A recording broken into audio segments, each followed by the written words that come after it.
Olá! Dando continuidade aqui ao nosso tema de organização e funcionamento do regime próprio de previdência, vamos conversar com vocês sobre os desafios práticos na gestão do regime próprio. Vimos lá na parte 1 que tem normativas, que tem Constituição, que tem princípios, que tem regras para a administração do regime.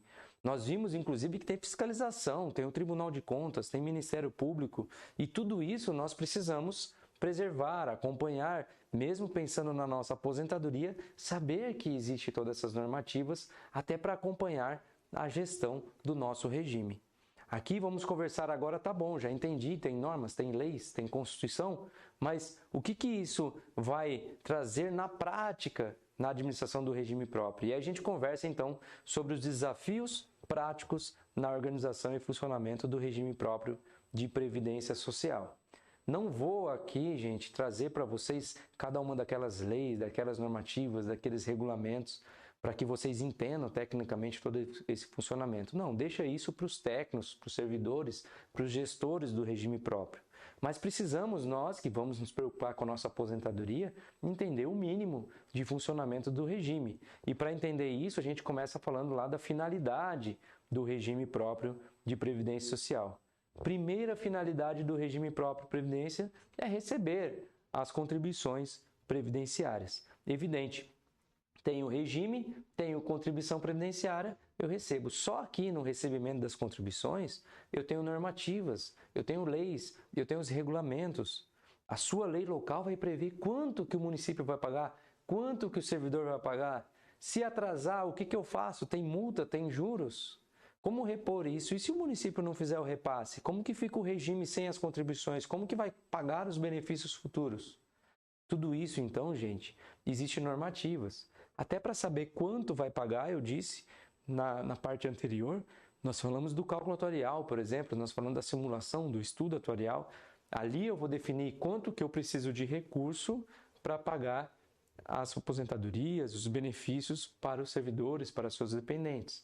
Se eu estou analisando quanto eu preciso de recurso lá na frente, eu preciso também analisar quanto eu vou pagar de contribuição previdenciária, ou quanto o município, quanto o Estado vai pagar de contribuição previdenciária para esse regime ter condições financeiras suficientes para fazer uma boa gestão, para garantir os benefícios. Então, só no recebimento da contribuição eu tenho diversas normativas, eu tenho diversos regramentos e atividades do atuário, atividades ali do financeiro, atividades de toda a equipe relacionada ao instituto jurídico, pode de repente executar alguém, cobrar a contribuição. Então só ali eu já tenho uma estrutura necessária para a administração do regime próprio. Tá bom, recebo a contribuição previdenciária, oba, recebi, agora é só pagar o benefício? Não, evidentemente que não. Eu preciso guardar esse recurso, preciso colocar esse dinheiro no fundo previdenciário e fazer a gestão desse recurso. E aí eu estou preocupado aqui então agora, recebo contribuição previdenciária, guardo esse dinheiro e faço a gestão. Se eu guardar o dinheiro, colocar embaixo do colchão ou colocar o seu recurso numa poupança, é evidentemente que esse dinheiro vai se desvalorizar. Se você não sabe o que a poupança hoje dá de rendimento, é evidente que depois de um ano você perdeu o dinheiro. Porque no máximo, a poupança, se conseguir fazer, vai atualizar esse dinheiro e os R$1.000 que valia no ano passado, nesse ano, com o tanto que você ganhou, simplesmente atualizou esse recurso, mas não ganhou nada. Precisa, então, o Instituto fazer uma boa gestão de investimentos.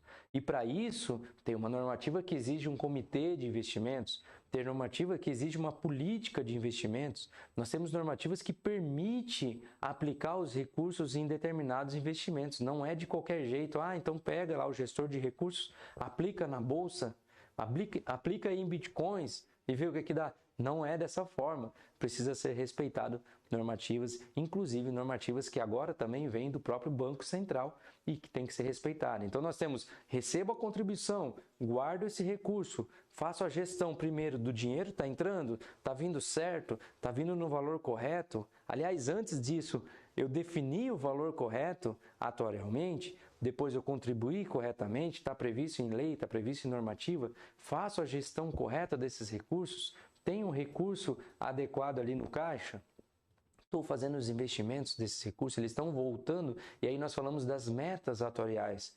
Quando é feito o cálculo atuarial, ele entende assim, olha, eu vou entender que vai entrar X de recursos e eu vou entender que desse recurso vai entrar mais um valor de rendimento desses recursos, porque você não vai usar todo o recurso agora, você está prevendo esse dinheiro futuro. Lembra do equilíbrio financeiro, equilíbrio atuarial? Então, se eu tenho equilíbrio atuarial, eu estou prevendo que esse dinheiro vai ser mantido por muitos anos em investimentos, para quando chegar no momento, eu utilizar no momento da concessão dos benefícios. Além dessa gestão, de uma forma muito básica aqui, conversando com vocês, eu vou para a próxima fase, e indo aqui para a próxima fase, é evidente, eu vou falar da parte de concessão, a concessão dos benefícios previdenciários. Concedo o benefício, uso parte desse recurso, esse recurso sobra, volta para mim, eu continuo fazendo gestão e vou mantendo esse ciclo em relação a recebimento, gestão, concessão, gestão e faço a aplicação desses recursos que eu adicionei aí para vocês. Além de todo recebimento, pagamento, tenho que aplicar e aplicar bem. Se isso tem algum problema aqui na concessão, se eu tenho algum problema no recebimento, se eu tenho algum problema nessa gestão ou na aplicação desse recurso, isso vai sim repercutir negativamente na minha aposentadoria. Então, qual é o acompanhamento mínimo que eu, segurado de um regime próprio, preciso fazer? Primeiro, está sendo feito as contribuições previdenciárias? Estão sendo exigidas corretamente as contribuições previdenciárias do meu ente local, do meu município, do meu estado? Isso está sendo repassado adequadamente? Tá. Opa, então está entrando recurso dos servidores e do município, do ente empregador e dos empregados. Tem o recurso suficiente. Como que está sendo feita a gestão desses recursos? Está sendo aplicado corretamente? Há um comitê de investimento? Há uma política de investimentos? Esse recurso está sendo aplicado corretamente? Beleza, uma próxima fase importante. E agora, na concessão, está sendo concedido correto? Está sendo feito cálculo? Está sendo analisada a situação atuarial junto com o cálculo dos proventos? Por muitas vezes estou lá concedendo benefício para uma servidora que trabalhou 30 anos e vai viver mais 40 depois da aposentadoria. E aí? Ou impactos grandes de reestruturações que a gente tem, onde o servidor contribuiu sobre R$2.000 e vem aposentar com 5. E aí? Como que eu pago esse benefício?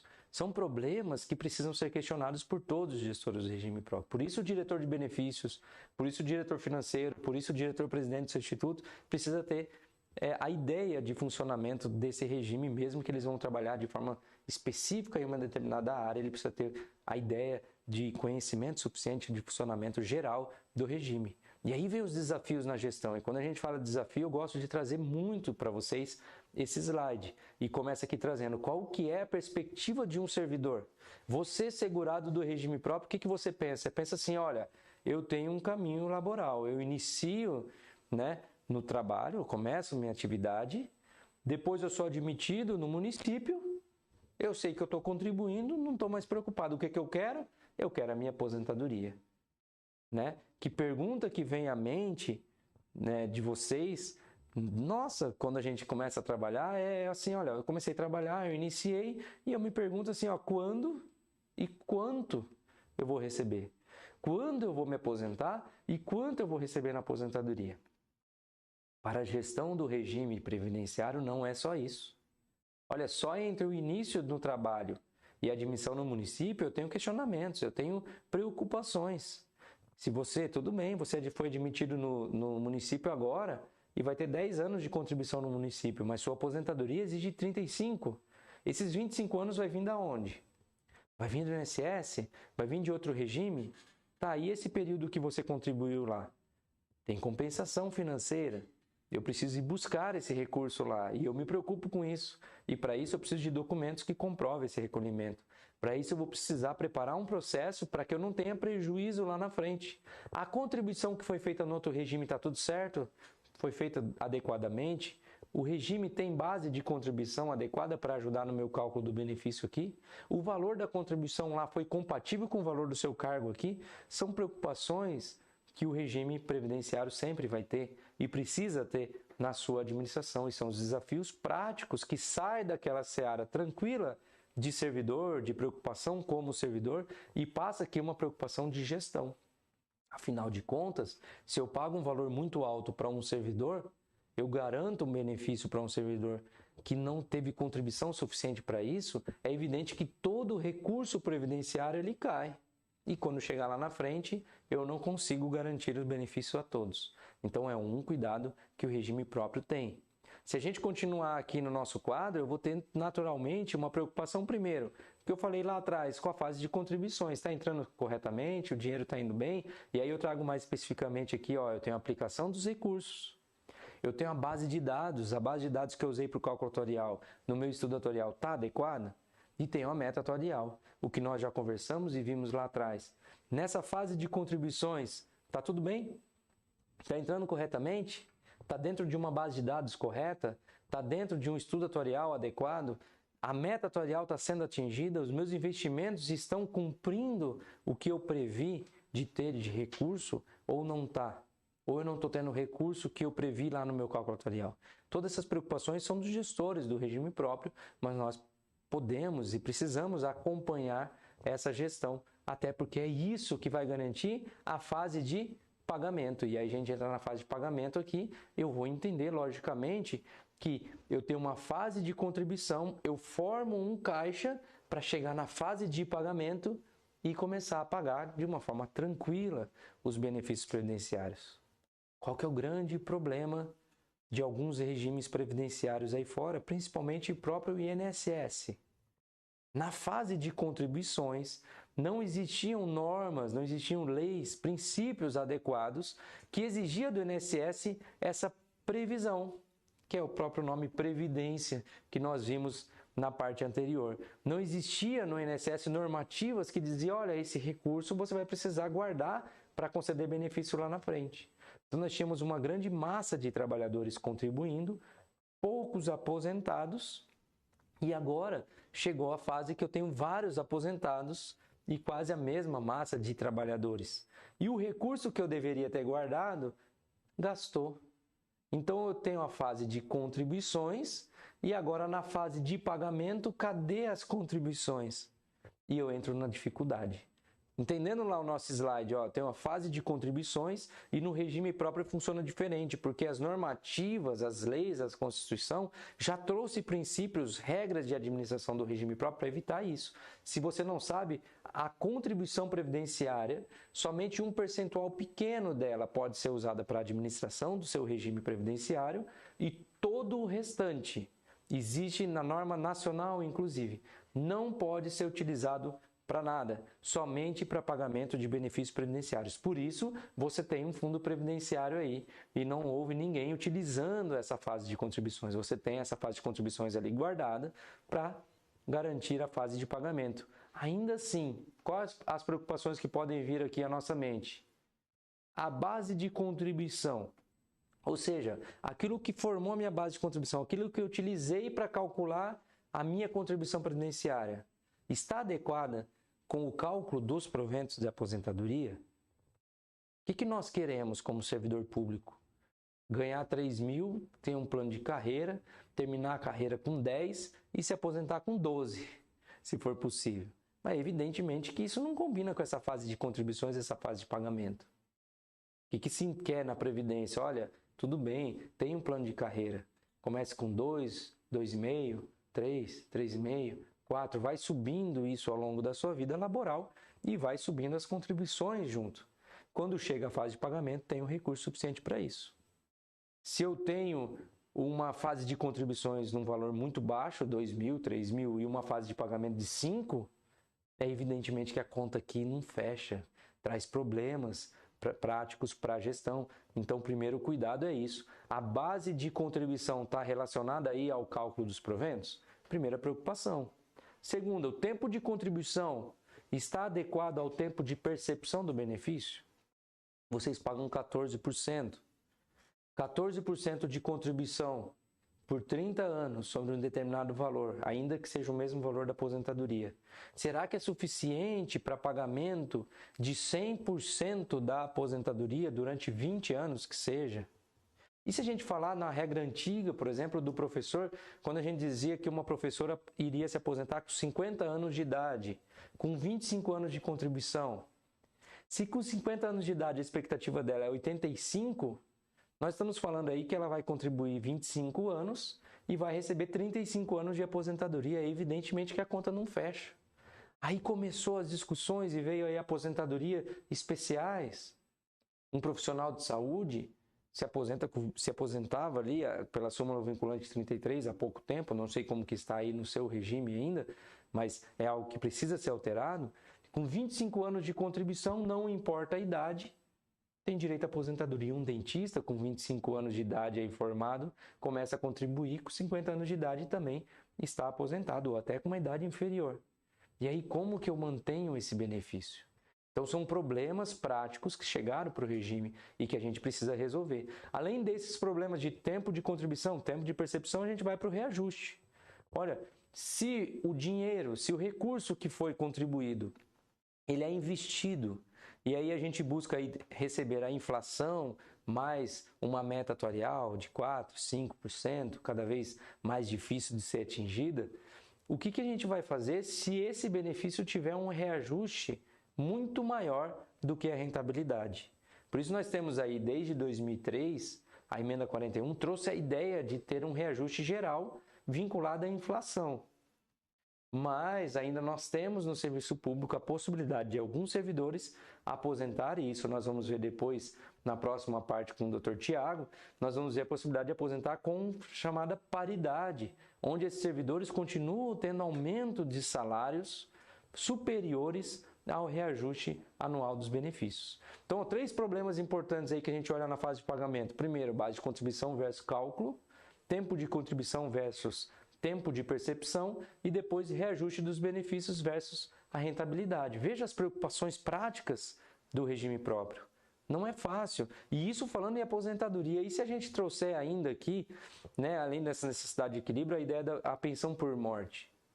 Não tem equilíbrio na pensão por morte. Não dá para tirar a pensão por morte. Mas vocês entendem a dificuldade? Com 1 ano de contribuição, manter lá para a viúva ou para o viúvo uma pensão por morte por vários anos. E essas preocupações, gente, não é para dizer, então tira, dá. A gente precisa achar um equilíbrio. Por isso eu trago a ideia da balança.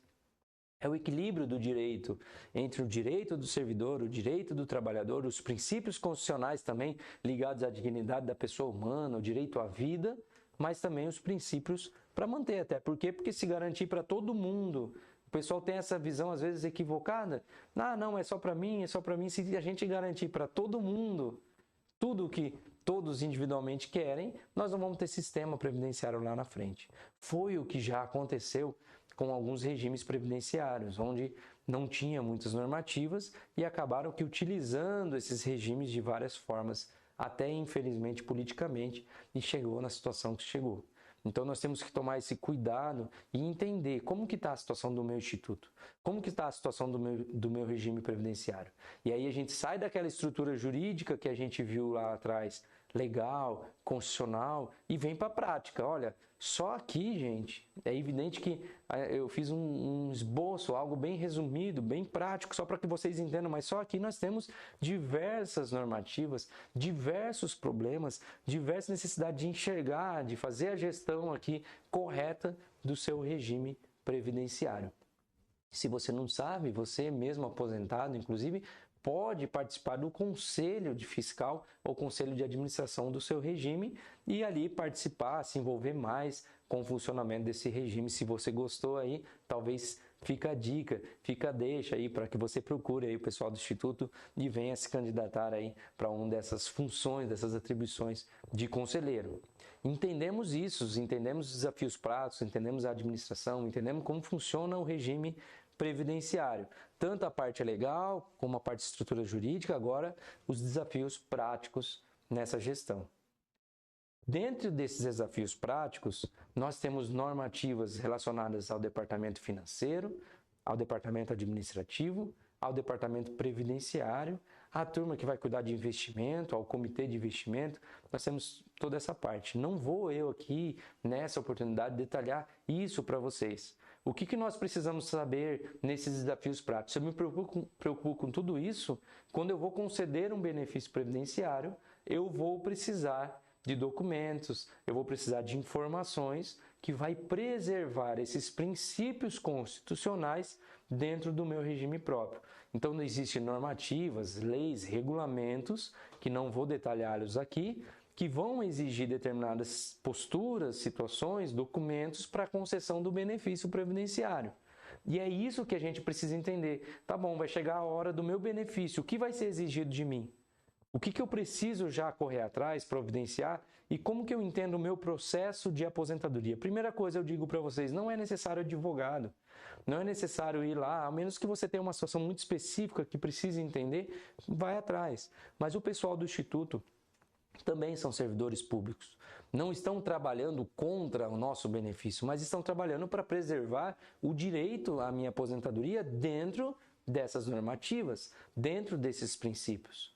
Muitas vezes nós vamos sim criar uma expectativa e talvez receber um não, mas sempre tem que ser explicado pela equipe técnica aí do Instituto, que sempre é muito próximo. O regime próprio, como ele é menor, como ele atende só um grupo de servidores, é muito próximo da gente e fica fácil essa conversa. Olha, me explica aqui o que saiu da curva, me explica aqui o que aconteceu. E aí, realmente, se tiver uma dúvida, se tiver uma discussão, não estamos dizendo não vá atrás de um advogado, não vá atrás de discutir os seus direitos, não. Mas primeiro se informe, entenda qual é a normativa, qual é o regulamento, aonde que prevê isso, para a gente entender o que é exigido. E aí eu trago para vocês aqui. Então eu vou comprovar os requisitos para aposentadoria. O que eu uso para comprovar esses requisitos para aposentadoria?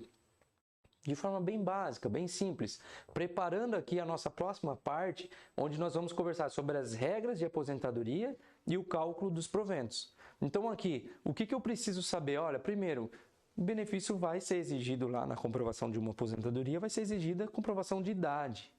E aqui, gente, um documento pessoal é suficiente. Vai ser exigido lá a comprovação de tempo de contribuição. E aí, gente, tempo de contribuição não se comprova da forma que você quer, mas de acordo com as normativas. Nós temos, inclusive, uma portaria 154, na época do Ministério da Previdência, que vai trazer critérios para a emissão de uma certidão de tempo de contribuição. Por mais que a Constituição fale lá, olha, todos têm direito à certidão, eu não posso negar a certidão, nós temos um controle maior com a emissão de certidão de tempo de contribuição, porque a emissão de certidão de tempo de contribuição tem regras específicas que nós vamos ver, nós vamos entender aqui. Depois, tempo de serviço público, também. Hoje nós utilizamos o mesmo documento, certidão de tempo de contribuição para isso. Tempo no cargo e o tempo de carreira, quem ainda tiver esse requisito de carreira, o ato de nomeação ou de transposição do regime, quem saiu do seletista veio para o estatutário, foi transformado em cargo, nessas condições, nessas situações, nós temos um ato de transposição. Se foi caso de concurso, o ato de nomeação ali no concurso público já vai vir no regime estatutário, já tem cargo. Pode ser que você fez um processo seletivo, alguns chamam de concurso, mas perante a Constituição, processo seletivo, e entrou no regime seletista. Regime de trabalho era o seletista, e aí o município cria um estatuto, somente pelo estatuto, é possível que o servidor tenha então um cargo efetivo lá previsto em lei, e aí nesse momento é transformado em cargo e ele vem para o regime próprio. Então eu preciso do documento que comprove o que é que esse servidor tem cargo efetivo. E aí então é o ato de nomeação ou o ato que fez a transposição do servidor, ou por lei, ou por um decreto, não importa, precisa disso. No caso de incapacidade laborativa, precisa de perícia oficial. E aí nós precisamos de uma junta médica composta aí por 3 médicos que vai comprovar a incapacidade laborativa. Então, esses documentos, basicamente, tá, gente? Esses são os documentos aí importantes que vocês vão precisar providenciar para o processo de aposentadoria. Trago aqui para vocês uma especificação disso e começo lá, a Lei 12.037, isso é para vocês entenderem, para vocês apresentarem no regime. Olha, ele traz como documento pessoal esses documentos. E esses documentos, carteira de identidade, carteira de trabalho, carteira profissional, passaporte, todos esses são válidos como documento pessoal. Faço uma pequena ressalva. Alguns tribunais de contas, eles exigem outros documentos pessoais para a formalização do processo. Às vezes, gente, eu digo até alguns não têm fundamento, mas tem a exigência lá.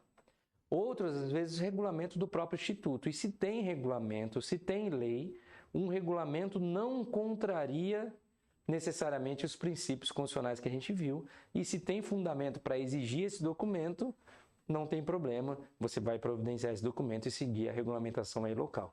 mais fácil, documentos pessoais, não tem muito problema, muita dificuldade nisso.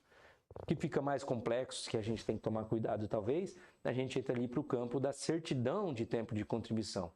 Ora, primeiro ponto, nós temos normativas, eu falei da portaria 154, nós temos normativas, nós temos até na lei 8.213, que é na lei do regime geral, mas é uma lei, esse dispositivo do artigo 96 é um dispositivo de abrangência nacional, que se aplica aos regimes próprios. Se você for lá ler, vocês vão ver, falando inclusive de regime próprio lá, vai trazer normativas para essa emissão de certidão de tempo de contribuição. Então nós temos que seguir primeiro essas normativas e elas têm razão de ser.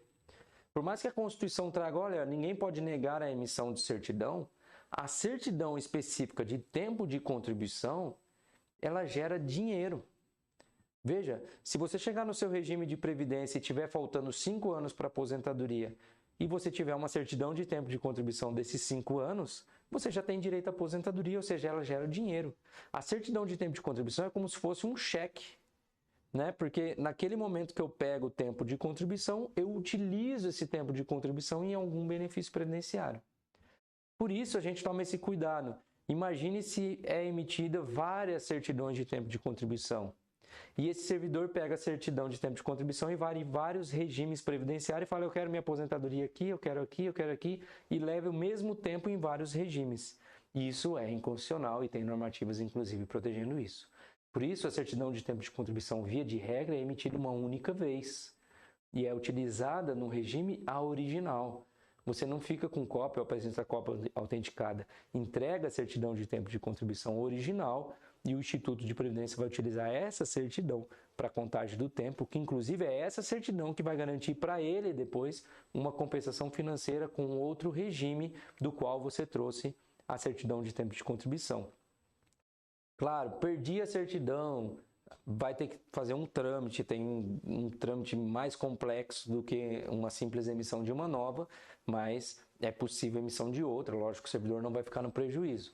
Mas a certidão de tempo de contribuição tem inclusive ali previsto uma destinação. Então, se o INSS emitiu a certidão de tempo de contribuição para você, ele vai perguntar para quem? E aí você vai dizer, não, é para o meu regime de previdência local, lá para o meu município. Ele vai colocar o nome do seu município na certidão. Por quê? Porque se você chegar lá e falar, perdi, ele vai entrar em contato com o seu município e falar, viu, vocês utilizaram a certidão? Aí fala, não, não usamos. Ah, então tá bom, vou emitir a outra. Se, no entanto, ligar lá, não, nós já usamos. Opa, então não vou emitir outra para você. Aliás, se você chegar no seu, se a certidão de tempo de contribuição lá do INSS foi emitida para o seu regime do município de São Paulo, por exemplo, e você apresentar essa certidão no município de Jundiaí, por exemplo, Jundiaí vai olhar e falar, opa, essa certidão é para São Paulo, eu não posso utilizar. Poxa, mas só tem o nome São Paulo, muda aí para Jundiaí. Não posso, vai lá, rever essa certidão para poder apresentá-la aqui, para evitar esses problemas de utilização da certidão em vários lugares. Os modelos estão lá na portaria. O artigo 96 da Lei 812, que eu trouxe aí para vocês elencado, vai trazer incisos específicos demonstrando como que pode ser utilizada a certidão. Ora, se o servidor ainda é servidor público do município, não tem por que eu emitir essa certidão para ele levar em outro regime, porque o regime dele é aqui, é local. Então tem normativas aí que, por exemplo, proíbe a emissão de certidão para quem não é servidor. Só vai emitir quando? No seu processo de aposentadoria. O tempo especial, por exemplo, está previsto lá, só pode ser reconhecido pelo órgão que emitiu a certidão de tempo de contribuição. Se você trabalha em atividade especial, por exemplo, quer buscar isso, já pense, se você tem tempo fora do seu regime, vai buscar esse tempo lá fora e traga a certidão reconhecida esse tempo como especial. São normativas já definidas na Lei 8.213, não é invenção nossa, não é invenção do seu instituto, é algo que já é exigido pela Lei 8.213. Vem nessas certidões, além disso tudo, a relação das contribuições previdenciárias. Por quê? Porque se eu for aposentar por um cálculo da média, por exemplo, vocês vão entender melhor na próxima aula, o cálculo da média vai utilizar essas contribuições previdenciárias para poder chegar no cálculo adequado da sua aposentadoria e precisa isso constar na certidão de tempo de contribuição. Então, nós temos normativas específicas para isso, para a emissão de certidão de tempo de contribuição.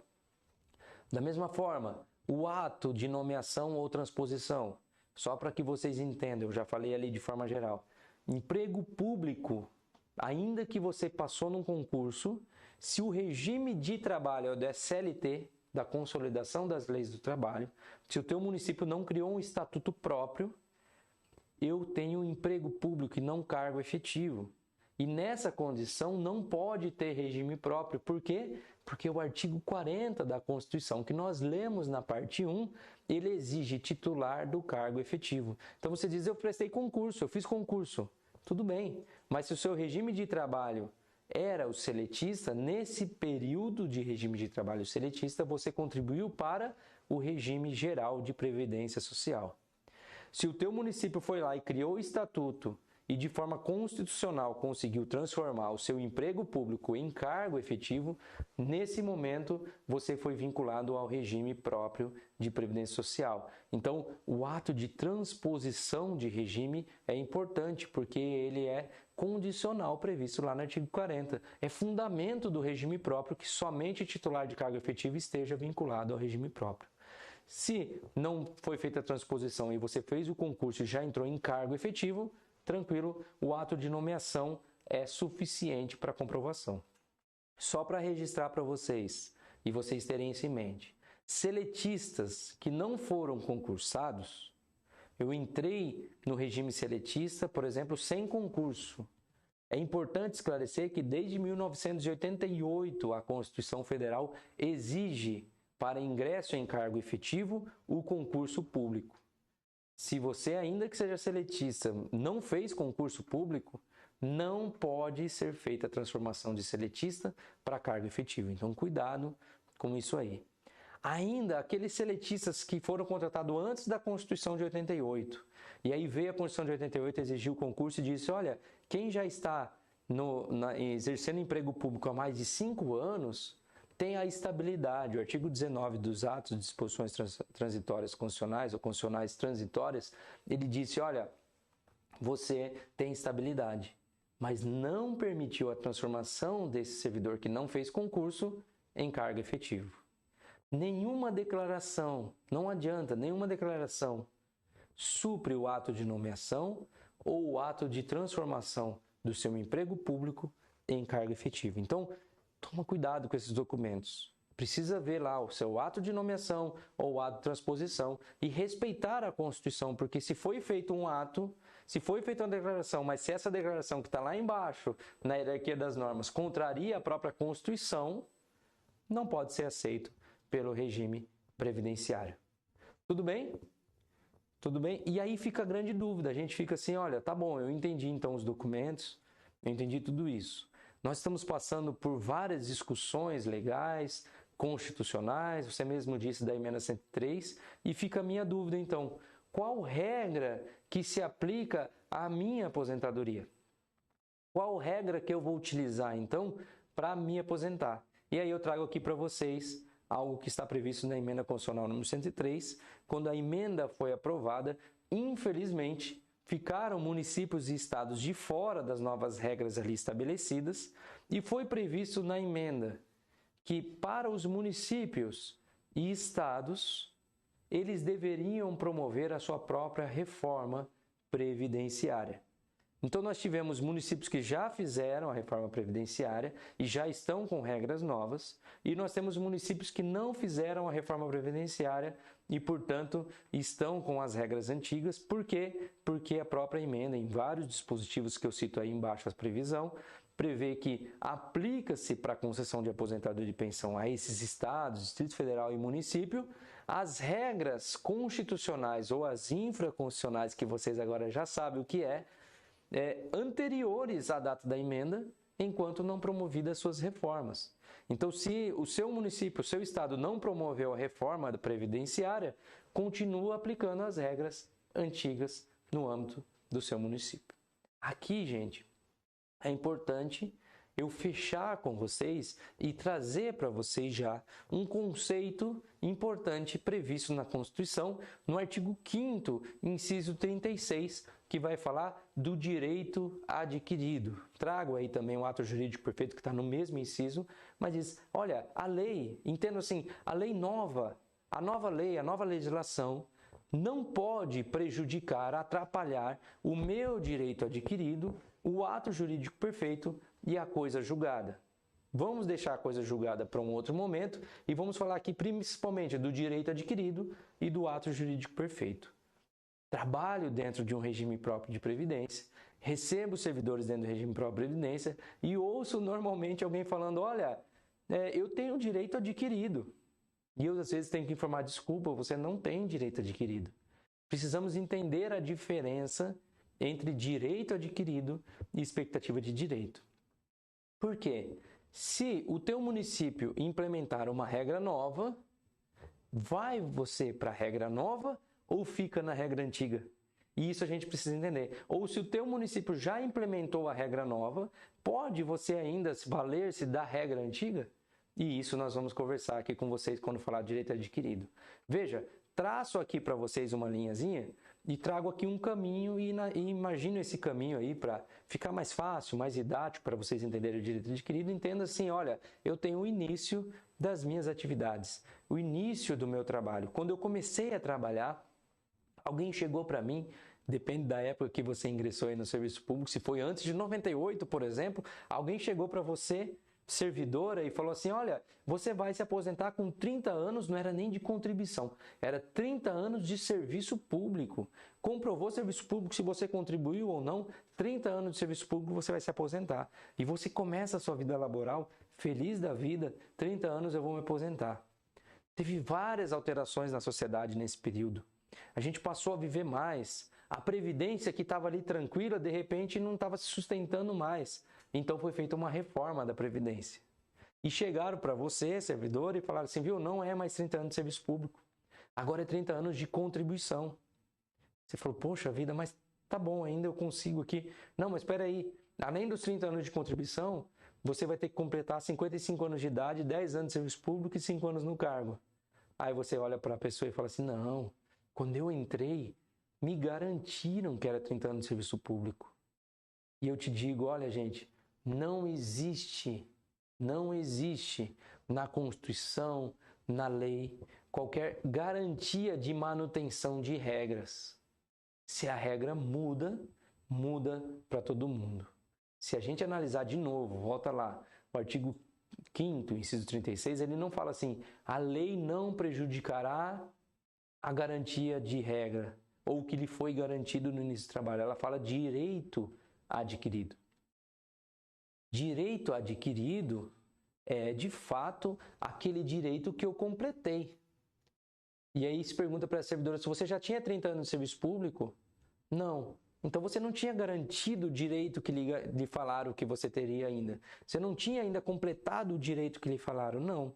Então veio a regra nova e te atingiu. E mudou a sua situação. A regra nova atinge, então, quem tem expectativa. E a expectativa é o quê? É exatamente entre o início, quando me falaram do meu direito, e o período onde eu não atingi o direito. Eu estou no caminho, estou chegando lá. Está chegando no direito, falta 5 dias para chegar no direito. Se a lei mudar, eu não tenho direito adquirido. E a lei não protege expectativa de direito. A Constituição não protege expectativa de direito. Se você tem ou teve expectativa de direito e veio uma nova normativa, nesse momento você vai para a nova normativa, esquece a anterior, porque a lei antiga não pode mais ser utilizada. A lei nova veio e prejudicou a sua expectativa. Se a gente fosse ler de novo o artigo 5º de uma forma contrária, a gente iria ler assim, olha, vou até voltar ele aqui, ó. A lei prejudicará a expectativa de direito. Ela não prejudica o direito adquirido, o ato jurídico perfeito, mas a expectativa ela prejudica. Então, por isso, nesse caminho, se você iniciou a trajetória, previu o seu direito lá à frente, nesse caminho, neste período, que você tenha uma expectativa. Direito adquirido só tem, então, quem completa todos os requisitos exigidos pela lei. Ora, se naquele caso, naquele exemplo, a Constituição exigia 30 anos de serviço público e a servidora completou os 30 anos de serviço público e no dia seguinte veio uma lei nova exigindo mais requisitos, ela vai dizer, olha, a lei nova não se aplica para mim. Eu vou utilizar a lei antiga porque a lei nova não vai prejudicar o direito adquirido. Isso é direito adquirido. E aí nós dizemos na doutrina que direito adquirido é um fato aquisitivo realizado por inteiro. Se esse fato aquisitivo, ou seja, o fato que eu preciso realizar para atingir o direito, ele não foi completo, ele não foi realizado por inteiro, é expectativa, e mera expectativa não há proteção da lei. Por isso é importante analisar aí no seu caso, em que situação, em que momento você está. Falta 2 meses para eu completar os requisitos para a aposentadoria. Beleza. Se dentro desses 2 meses vier uma nova lei e você ainda não completou o tempo total, essa nova lei se aplica a você, você não pode invocar a lei anterior.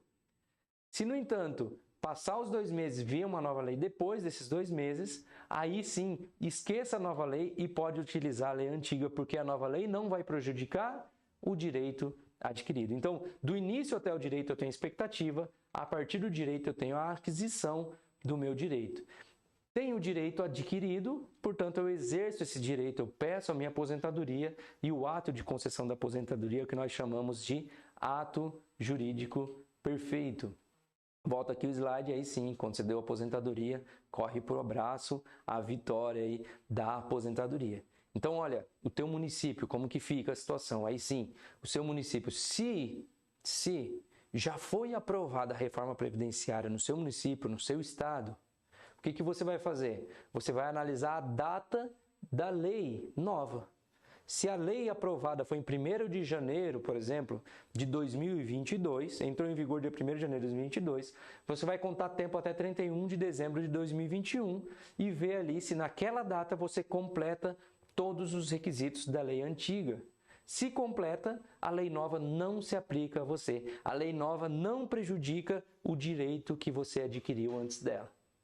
Se, no entanto, 31 de dezembro de 2021 faltava 1 mês para a sua aposentadoria, você não tinha, pode ser até lamentável, poxa, mas só faltava 30 dias. Pode até ser, mas não dá, gente. Vai sempre existir a data de corte. Aí você não tinha direito adquirido, você tinha expectativa. Esqueça a lei antiga, vai para a lei nova. Na lei nova, nós vamos ver na próxima parte que na lei nova nós vamos ter uma regra que nós chamamos de regra permanente, de regra principal, porque se aplica a todos, é a regra nova que eu criei. Para aqueles servidores que não tinham direito adquirido, mas tinham expectativa, o que a gente faz? O que se faz com eles? O que a Constituição normalmente faz? Olha, eu não vou te levar para a regra nova, mas também não vou deixar você se aposentar na regra antiga. Por quê? Porque eu não garanto expectativa. Então, você não vai ter a regra antiga que era mais fácil, mais benéfica, como também não vai precisar se aposentar pela regra nova, que é mais complexa, que é mais rígida. Eu vou criar uma regra intermediária, o meio termo, e aí a gente chama isso de regra de transição. Então, nós vamos ver agora, nós já vimos os documentos, nós já vimos funcionamentos, os desafios práticos, e agora falando especificamente da sua aposentadoria, nós vamos ver qual regra que se aplica no seu regime de previdência social. Inclusive, na próxima aula, ou nós vamos estar falando aí com vocês das regras antigas, porque o seu regime ainda não implementou as regras novas, ou já falando das regras novas, porque o seu município já implementou. Em situação ou outra, vai ter a regra permanente e depois vai ter a regra de transição, que é para esses servidores que estavam na expectativa. Se, no entanto, você completou o requisito pela uma outra regra antiga, aí, gente, esqueça as novas regras e vai buscar o teu direito pela regra antiga, direito adquirido. Tudo bem? Na próxima palestra, então, no nosso próximo tema, então, vamos falar da concessão de aposentadoria, das regras e cálculo dos proventos. Ela vai ser aí ministrada aí pelo Dr. Tiago, que vai estar com vocês conversando sobre esses detalhes, sobre essas miúças, e vocês podem estar acompanhando e tirar dúvidas com o seu regime próprio de previdência social. Eu agradeço a todos vocês até aqui, foi um prazer estar com vocês. Volto no tema 3 para conversar mais ainda com vocês sobre a acumulação de benefícios. Entendi o funcionamento, entendi os desafios práticos, os documentos que preciso, entendi inclusive o meu direito adquirido, entendi a expectativa de direito, vou entender as regras, os cálculos, para depois a gente entender um pouco sobre o acúmulo de benefícios previdenciários. Agradeço vocês até aqui e até a próxima. Obrigado.